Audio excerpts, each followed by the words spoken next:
Super સિક્સમાં આગળ વાત કરીએ સૌરાષ્ટ્રની તો અહીં પણ મેઘરાજાએ વિરામ નથી લીધો। સતત એક સપ્તાહથી વરસાદ સૌરાષ્ટ્રને ગભરોડી રહ્યો છે।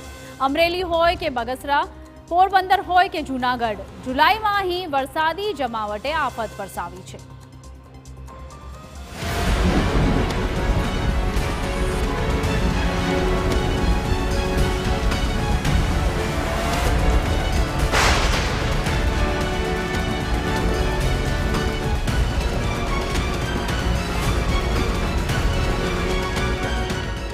સૌરાષ્ટ્ર પર મેઘરાજા જાણે કે કોપાયમાન થયા હોય તેવું લાગી રહ્યું છે।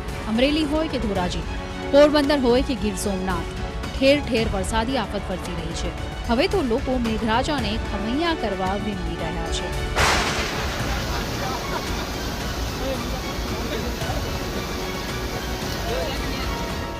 અમરેલીના બગસરા પંથકમાં મેઘરાજાની તોફાની બેટિંગ આજે જોવા મળી। માત્ર 4 કલાકમાં 6 ઇંચથી વધુ વરસાદ વરસ્યો અને શહેર જળબંબાકાર થઈ ગયું। નીચાણવાળા વિસ્તારની અનેક સોસાયટીઓમાં પાણી ફરી વળ્યા।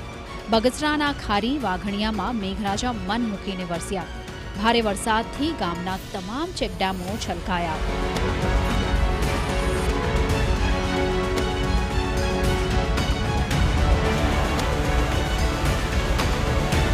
બગસરા અમરેલી સ્ટેટ હાઈવેના આ દ્રશ્યો જુઓ, જ્યાં વરસાદી પાણી ફરી વળ્યા છે। બગસરાના મુંજિયાસર ડેમમાં પાણીનું સ્તર 4 ફૂટ વધ્યું। મુંજિયાસર ડેમમાં 9400 ક્યુસેક પાણીની આવક થઈ છે।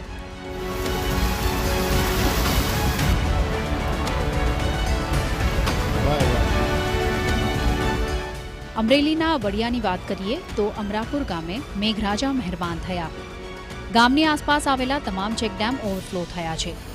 અમરાપુર ઢોલરવા રોડ પર આવેલ 20 વર્ષ જૂના ચેકડેમમાં ગાબડું પડ્યું। ચેકડેમનું લાખો લીટર પાણી વહી જતા સ્થાનિકો નારાજ થયા।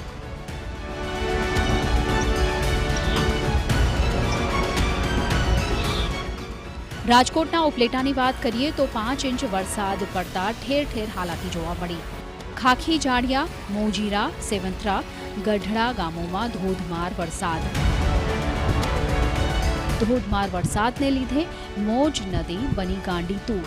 એટલું જ નહીં, મોજ નદી પર બનાવવામાં આવેલો કોઝવે પાણીમાં ગરકાવ થયો। કોઝવે પર 2 ફૂટ સુધી પાણી ફરી વળ્યા।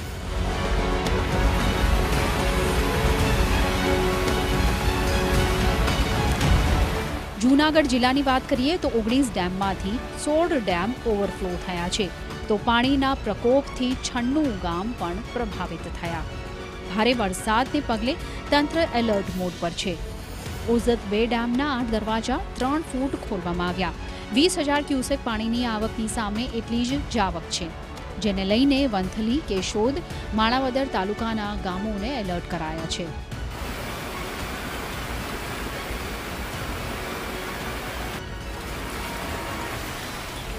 ધોરાજીની વાત કરીએ તો ગ્રામ્ય વિસ્તારમાં ધોધમાર વરસાદને પગલે ગામમાં પાણી ભરાયા। રસ્તાઓ પર વરસાદી પાણીની નદીઓ વહેતી થઈ હતી। ધોરાજીમાં વોકડા કાંઠા વિસ્તારમાં ભરાયા વરસાદી પાણી। ચકલા ચોક, 3 દરવાજા, વોકડા કાંઠા વિસ્તારમાં પાણી ભરાતા લોકોને હાલાકી પડી। પોરબંદરના બરડા ડુંગરમાં ભારે વરસાદથી ચારે બાજુ પાણી થઈ ગયું। રાણાવાવ શહેરમાં વરસાદી પાણી વહેતા થયા। લોકોના ઘરના પાયા પાણીમાં ધસી પડે તેવી સ્થિતિ જોવા મળી। પૂરપાટ જતા પાણીના લીધે લોકોના જીવ તાળવે ચોંટ્યા હતા। વરસાદી આફત હજુ પણ અટકવાનું નામ લે તેવું લાગી રહ્યું નથી, ત્યારે મેઘરાજા હવે ખમૈયા કરે તેવી લોકો પ્રાર્થના કરી રહ્યા છે। Bureau report, TV9।